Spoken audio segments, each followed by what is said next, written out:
Hello नमस्कार दोस्तों, आप सभी का स्वागत है। आज की हमारी क्लास में हम अध्ययन करें पाठ सेकेंड सस्य विज्ञान एग्रोनॉमी से। और आज हमारी चौथे लेसन पोषक तत्व व उर्वरक से। आज हमारी पांचवी क्लास है पोषक तत्व के कार्य में कमी के लक्षण में। आज हमारी दूसरी क्लास है। पहली क्लास में हमने नाइट्रोजन, फास्फोरस, पोटास और कैल्शियम के बारे में देख लिया था। और आज हमारा अगला पोषक तत्व है मैग्नीशियम। मैग्नीशियम को हम क्लोरोफिल 11 भी बोल सकते हैं। और मैग्नीशियम के कार्य हैं मैग्नीशियम क्लोरोफिल, प्रोटोप्लाज्मा व क्रोमोसोम का घटक है। तो मैग्नीशियम क्लोरोफिल का क्या है, मुख्य घटक है। क्लोरोफिल का मुख्य घटक कौन सा है, तो वो है मैग्नीशियम। मैग्नीशियम क्लोरोफिल, प्रोटोप्लाज्मा व क्रोमोसोम का क्या है, घटक है। मैग्नीशियम किस किस का घटक है, तो एक तो है क्लोरोफिल का, एक है प्रोटोप्लाज्मा का व क्रोमोसोम का। मुख्य घटक कौन है, तो वो है मैग्नीशियम। मैग्नीशियम पर्णहरित की संरचना में आवश्यक अंग है। नाइट्रोजन भी क्या है, पर्णहरित में सहयोग करता है। और पर्णहरित की संरचना में आवश्यक कौन सा है, तो मैग्नीशियम भी है। पौधों में तेल व वसा के निर्माण को बढ़ाता है। तो पौधों में तेल व वसा के निर्माण को कौन बढ़ाता है, तो वो बढ़ाता है मैग्नीशियम। मैग्नीशियम क्लोरोफिल, प्रोटोप्लाज्मा व क्रोमोसोम का घटक है। पर्णहरित की संरचना में आवश्यक अंग है। पौधों में तेल व वसा के निर्माण को बढ़ाता है। और पौधों के अंदर पोषक तत्वों के वाहक व पोषक तत्वों के उद्ग्रहण में सहायता करता है। तो पौधे के अंदर पोषक तत्वों के वाहक और पोषक तत्वों के उद्ग्रहण में क्या करता है, सहायता करता है। तो कौन करता है, तो वो करता है मैग्नीशियम। पौधे के अंदर पोषक तत्वों के वाहक व पोषक तत्वों के उद्ग्रहण में सहायता करता है। अब है मैग्नीशियम की कमी के लक्षण। मैग्नीशियम की कमी से नीचे की पत्तियों में अंत्य सिरा पीलापन और मध्य सिरा हरितमय होना। तो मैग्नीशियम की कमी से पत्ती के सिरे तो क्या रह जाएंगे, हरे रह जाएंगे। और बीच में से क्या हो जाएगा, तो पीलापन हरितमयता हो जाती है। मैग्नीशियम की कमी से नीचे की पत्तियों में क्या हो जाती है, तो अंत्य सिरा पीलापन और मध्य सिरा क्या हो जाती है, हरितमयता हो जाती है। सिरे तो क्या रह जाते हैं, हरे रह जाते हैं। लेकिन बीच से क्या हो जाती है, पत्ती क्या हो जाती है, पीली। तो इसलिए ये नीचे की पत्तियों में अंत्य सिरा पीलापन या मध्य सिरा हरितमयता का होना किसका कारण है, तो वो मैग्नीशियम की कमी से होता है। मैग्नीशियम की कमी से तंबाकू में सिंड्रोम बीमारी का होना। तो सिंड्रोम बीमारी किससे होती है, तो ये होती है मैग्नीशियम की कमी से। सिंड्रोम बीमारी किससे होती है, तो ये होती है मैग्नीशियम की कमी से। सिंड्रोम बीमारी होती किसमें, तो वो होती है तंबाकू में। तो तंबाकू में सिंड्रोम बीमारी का होना किसकी कमी का लक्षण है, तो वह मैग्नीशियम। अगला है ग्रास्टेनिया हाइपोमैग्नीसिया।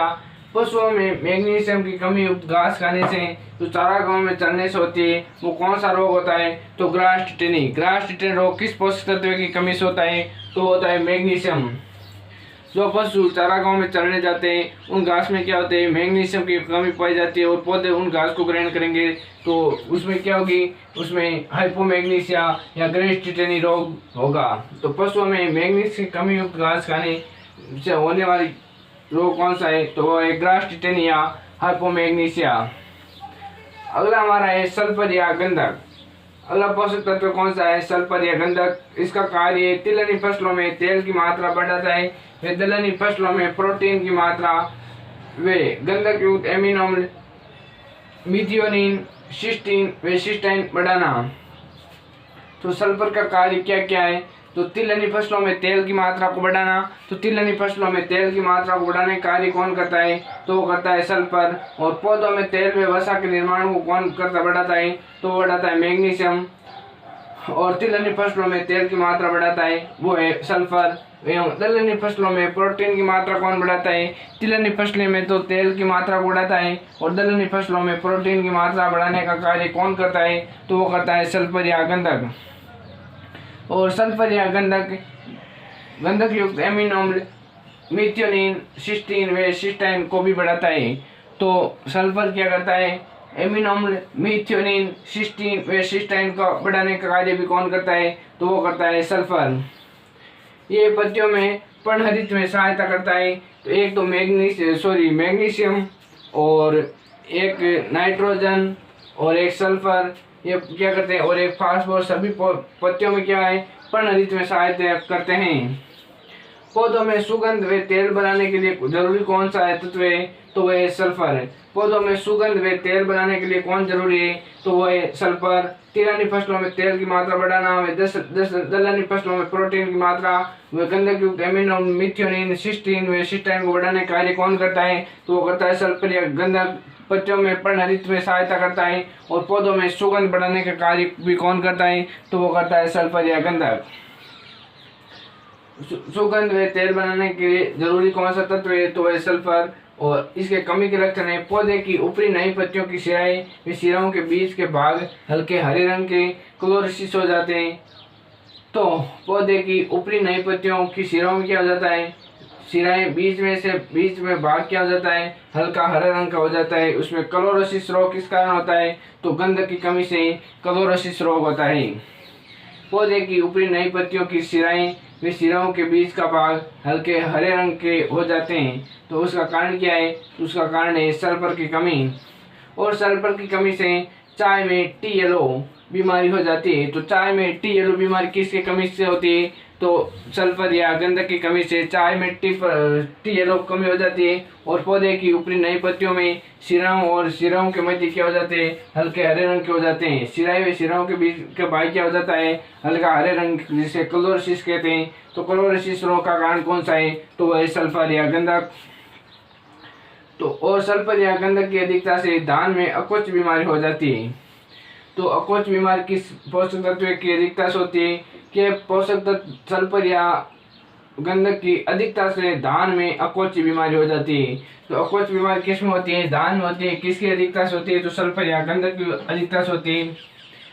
इसकी अधिकता से धान में अकोच बीमारी हो जाती है, जो H2S के कारण होती है। अकोच बीमारी किस कारण होती है, तो H2S के कारण होती है। किस कारण, H2S के कारण धान में अकोच बीमारी होती है। और इस गैस में, किस गैस में, तो H2S गैस में मरी हुई मछली या सड़े हुए अंडों जैसी बदबू आती है। तो H2S गैस में कौन सी किस तरह की बदबू आती है, तो मछली या मरी हुई मछली या सड़े हुए अंडों जैसी बदबू किस में आती है, तो H2S गैस में आती है। और इसका H2S के कारण क्या हो जाता है, धान में अकोच रोग हो जाता है। अगला हमारा सातवां पोषक तत्व है जस्ता, जिंक या जड़ेन। ये पौधों में प्रकाश संश्लेषण व नत्रजन उपापचय में महत्वपूर्ण योगदान देता है। तो जस्ता या जिंक क्या करता है, तो ये पौधों में प्रकाश संश्लेषण व नत्रजन में क्या करता है, महत्वपूर्ण योगदान देता है। तो जस्ता या जिंक क्या कार्य करता है, तो ये पौधों में प्रकाश संश्लेषण व नत्रजन उपापचय में महत्वपूर्ण योगदान देता है। जस्ता या जिंक पौधों में जल उद्ग्रहण के लिए आवश्यक है। पौधों में जल उद्ग्रहण के लिए कौन आवश्यक है, तो वह जस्ता या जिंक। और ये पौधों में प्रकाश संश्लेषण में नत्रजन उपचार में भी महत्वपूर्ण योगदान है। और जस्ता या जिंक वर्धी नियामक हार्मोन IAA, ऑक्सिन हार्मोन में जिब्रेलिक अम्ल के जैविक संश्लेषण में सहायक है। तो वर्धी नियामक हार्मोन कौन कौन से हैं, एक तो है IAA, ऑक्सिन हार्मोन व जिब्रेलिक अम्ल के जैविक संश्लेषण में सहायक कौन है, तो वो है जस्ता या जिंक।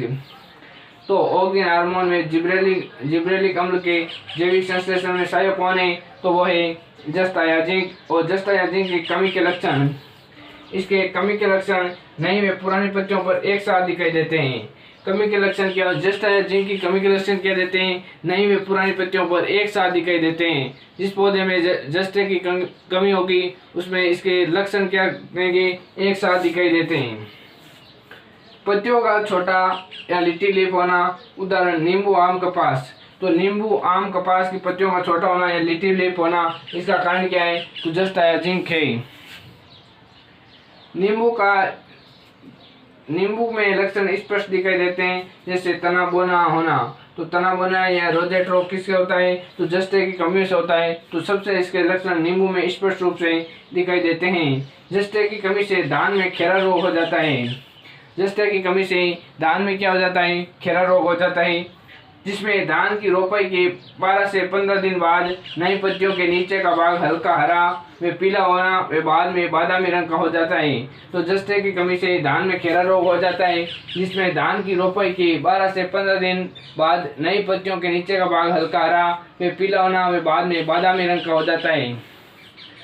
तो इसमें किस तत्व की कमी होती है, तो उसमें होती है जस्ते की या जिंक की कमी। जस्ते की कमी, गेहूं में ऊपरी 3-4 पत्तियों का पीला पड़ना। तो गेहूं की ऊपरी 3 से 4 पत्तियों का पीला पड़ना किस कारण होता है? तो जस्ते की कमी से होता है। धान में तो कौन सा होता है? घेरा रोग होता है, जिसमें धान की रोपाई के 12 से 15 दिन बाद नई पत्तियों के नीचे का भाग हल्का हरा व पीला होना, व बाद में बादामी रंग का होना, वे क्या कहलाता है? धान का घेरा रोग होता है, जो किसी कमी से होता है? जस्ता या जिंक की कमी से होता है। और गेहूं की ऊपरी 3-4 पत्तियों को पीला पड़ना किस कारण होता है? तो होता है जस्ता या जिंक की कमी से। अगला है मक्के में श्वेत कली का व्हाइट बड रोग हो जाता है। तो मक्के में श्वेत बग या श्वेत कली का या व्हाइट बड रोग किस कारण होता है? तो होता है जस्ते की कमी से। नींबू, कपास, आम में छोटी पड़न या लिटिल लीफ रोग होना, हमने पहले अध्ययन किया था। तो नींबू में क्या हो जाता है? पत्तियों का छोटा या लिटिल लीफ होना। उदाहरण नींबू, आम, कपास। तो नींबू, आम, कपास की पत्तियों का छोटा होना किस कारण होता है? तो जस्ते की कमी से होता है। छोटे पड़न या लिटिल लीफ रोग किस कमी से होता है? जस्ते या जिंक की कमी से, नींबू, कपास और आम में। और अमरूद में ब्राउजिंग रोग हो जाता है।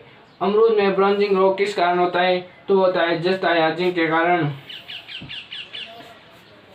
तो इसके कमी के लक्षण कौन कौन से? कमी के लक्षण नई व पुरानी पत्तियों पर एक साथ दिखाई देते हैं। पत्तियों का छोटा होना, नींबू, आम, कपास। जस्ते कमी से धान में घेरा रोग हो जाता है।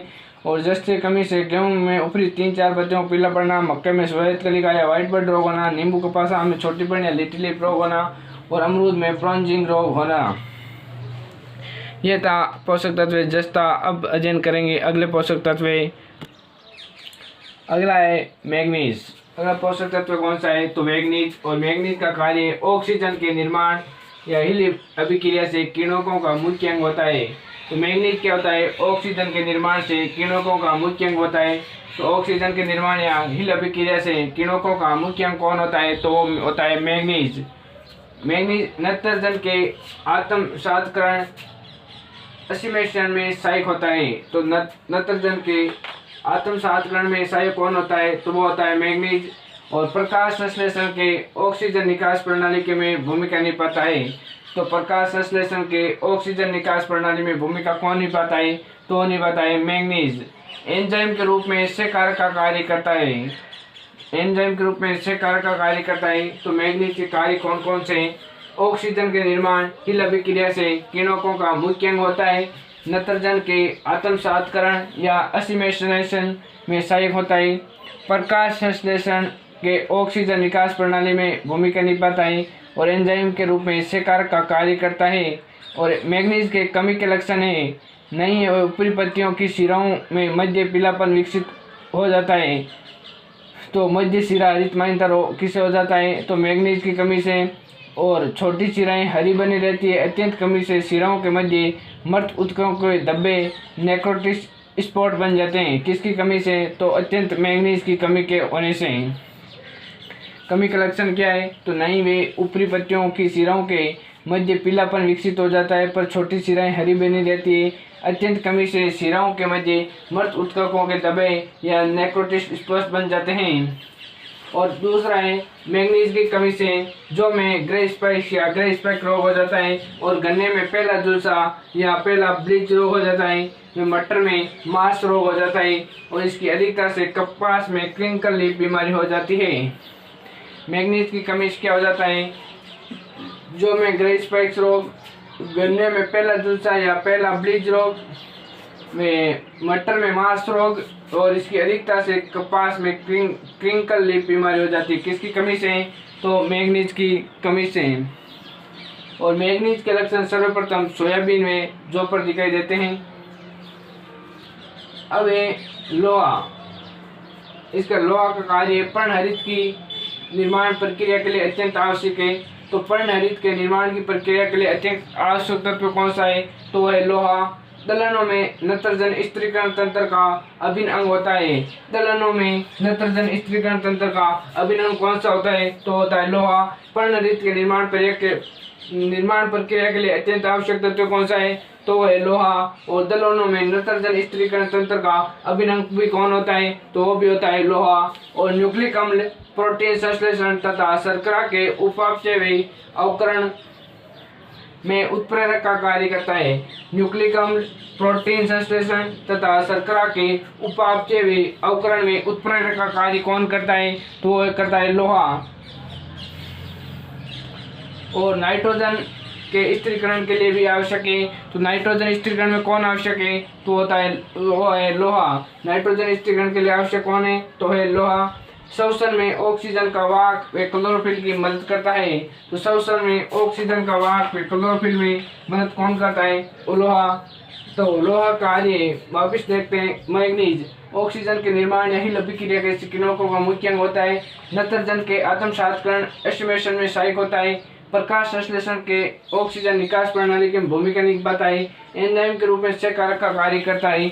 और कमी के लक्षण नई ऊपरी पत्तियों की शिराओं मध्य पीलापन विकसित हो जाता है, पर छोटी शिराओं हरी बनी रहती है। अत्यंत कमी से शिराओं के मध्य मृत उत्कर्कों के धब्बे या नेक्रोटिक स्पॉट बन जाते हैं। जो में ग्रे स्पैक्स रोग, गन्ने में पहला झुलसा या पहला ब्लाइट रोग व मटर में मार्स रोग व अधिकता से कपास में क्रिंकल बीमारी हो जाती है। अगला है लोहा कार्य पर्णहरित के निर्माण की प्रक्रिया के लिए अत्यंत आवश्यक है। पर्णहरित की निर्माण प्रक्रिया के लिए अत्यंत आवश्यक तत्व कौन सा है? तो वह है लोहा। और दलहनों में नत्रजन स्थिरीकरण तंत्र का अभिन्न अंग होता है। दलहनों में नत्रजन स्थिरीकरण तंत्र का अभिन्न अंग होता है। न्यूक्लिक अम्ल प्रोटीन संश्लेषण तथा शर्करा के उपापचय व अवकरण में उत्प्रेरक का कार्य करता है। न्यूक्लिक अम्ल प्रोटीन संश्लेषण तथा शर्करा के उपापचय व अवकरण में उत्प्रेरक का कार्य करता है। और नाइट्रोजन के स्थिरीकरण के लिए क्या है? आवश्यक है। और श्वसन में ऑक्सीजन का वाहक व क्लोरोफिल में मदद करता है। और इसके कमी के लक्षण है नई ऊपरी पत्तियों के किनारे पर छोटी शिराएं हरी बनी रहती है। तो नई ऊपरी पत्तियों के किनारे वे छोटी शिराएं हरी बनी रहती है। लोहे की कमी से क्या होता है? नई ऊपरी पत्तियों के किनारे वे छोटी शिराएं क्या बनी रहती है? हरी बनी रहती है। वे मध्य शिरा पीली पड़ जाती है। ऊपरी व नई किनारे तो क्या रहते हैं? हरे, लेकिन मध्य से क्या पड़ जाती है? पत्ती पीली। और अत्यंत कमी होने से सभी शिराएं पीली पड़कर पूरी पत्ती कागज जैसी हो जाती है और पतली व सफेद हो जाती है। मुख्यतः कमी के लक्षण किसमें दिखाई देते हैं? मूंगफली और मूंग में। अगला है तांबा या कॉपर। इसका कार्य प्रकाश संश्लेषण, इलेक्ट्रॉन का वाहक एवं अन्य प्रक्रियाओं में भाग लेने वाले किरणों का अवयव होता है। तो प्रकाश संश्लेषण, इलेक्ट्रॉन का वाहक एवं अन्य प्रक्रियाओं में भाग लेने वाला किरणकों का अवयव कौन होता है? तो होता है तांबा या कॉपर।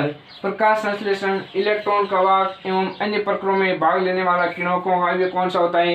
वो होता है तांबा या कॉपर। और लोहे के उपयोग में सहायता करता है। लोहे के उपयोग में कौन सा सहायता करता है? तो है तांबा या कॉपर। और विटामिन ए के निर्माण में सहायक। विटामिन ए के निर्माण में क्या होता है? सहायक। तांबा या कॉपर विटामिन ए के निर्माण में सहायक होता है। और इसकी कमी के लक्षण ऊपरी व नई पत्तियों किनारे पर पर्णशीर्ष पर पीलापन दिखाई देता पड़ता है। तो ऊपरी नई पत्तियों के किनारे वे पर्णशीर्ष पर पीलापन दिखाई देता है, जिसे क्लोरोसिस या हरितमाहीनता कह सकते हैं। और पौधा बौना रह जाता है। कमी से क्या हो जाता है? हरितमाहीनता या क्लोरोसिस हो जाता है और पौधा क्या रह जाता है? बौना रह जाता है। इसकी कमी से नींबू वर्गीय पौधों में रोजेट और गमोसिस रोग हो जाता है। नींबू वर्गीय पौधों में कौन कौन से रोग रोजेट व गमोसिस किसकी कमी से होते हैं? तो वो होते हैं तांबा व कॉपर की कमी से ही। नींबू वर्गीय पौधों में रोजेट व गमोसिस रोग तांबा या कॉपर की कमी से होता है। नींबू वर्गीय पौधों में रोजेट व गमोसिस रोग किसकी कमी से? तो तांबा व कॉपर की कमी से। और नींबू में डाइबैक रोग नींबू में डाइबैक रोग वेरी वेरी इंपॉर्टेंट। नींबू में डाइबैक रोग किसकी कमी से होता है?